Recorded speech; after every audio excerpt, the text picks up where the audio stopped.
So I saw this story that was quite interesting and I wanted to talk about it, particularly to a certain point that I wanted to stretch here.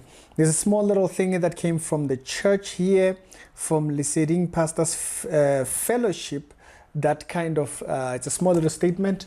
The article is on the Daily Sun, but it is under a pay review, so you have to be a paying member. His name is Pastor Maxon Shaba, who was trying to help a community member when he actually died. Now, it's these parts here that I wanted to read you a statement here, published by the Media Inquiry. That is the secretary, which is Pastor Tutubala, okay? And they say, if I'm showing it here, Lesedi Pastors Fellowship made a statement on the senseless and brutal murder of Pastor Shaba. They say, Lesedi Pastors Fellowship, we are deeply saddened and disturbed by the brutal murder of the pastor in our community. Pastor Shaba was senselessly, brutally gunned down on the evening of Wednesday, March 29 this year.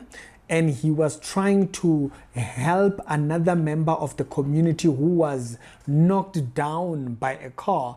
This act, if you do actually kind of go on Facebook, actually, there's a few church members who seem to have shared this particular statement, which is how I found it. Because when I saw the paywall, I looked elsewhere on social media. They say the senseless act of violence is not only an attack on the pastor, but and his family, but also on our community as a whole. The loss of another human life is a devastating event, and the loss of a religious leader who dedicated his life to serving the community is particularly tragic. Our thoughts and prayers go out to the pastor's loved ones over this during trying times. And then they go on to address subjects of being a servant and all that. And that's the kind of like the part that kind of grabbed my attention. There are certain things that are not glamour work. The work of the ministry is not glamour work.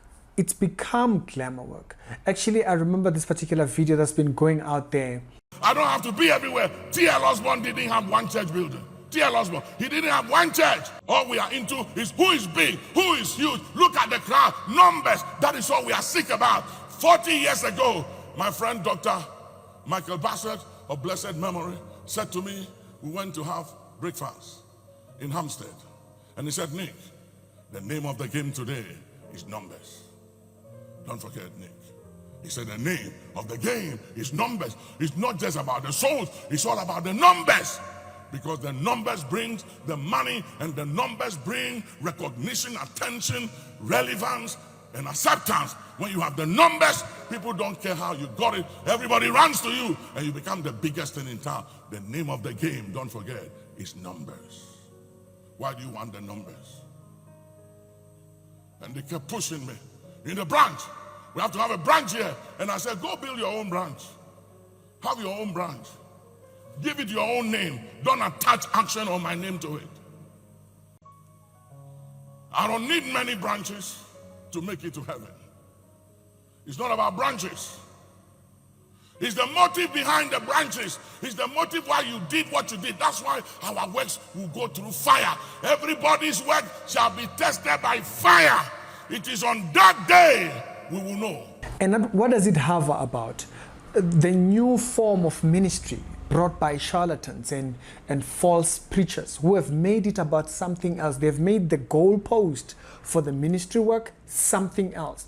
And they're drifting, and they continue to mislead people and join new pastors into their version of ministry, which is diabolical.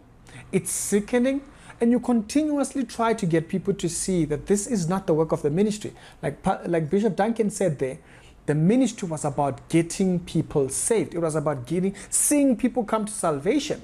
You know, we used to have this thing about, you know, how effective are you when it comes to ministry, which was another thing that we wanted to start doing live streams about.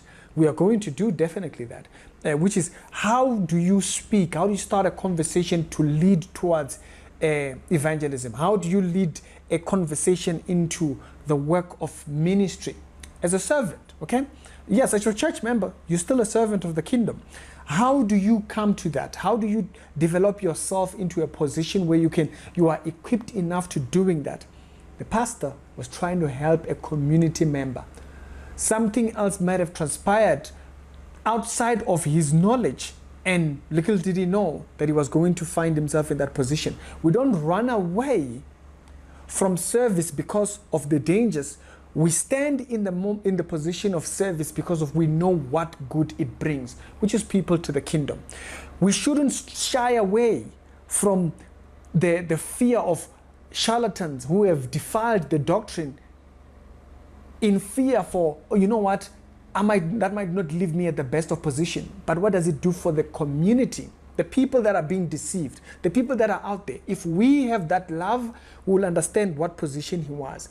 Deeply saddening, you can say that again.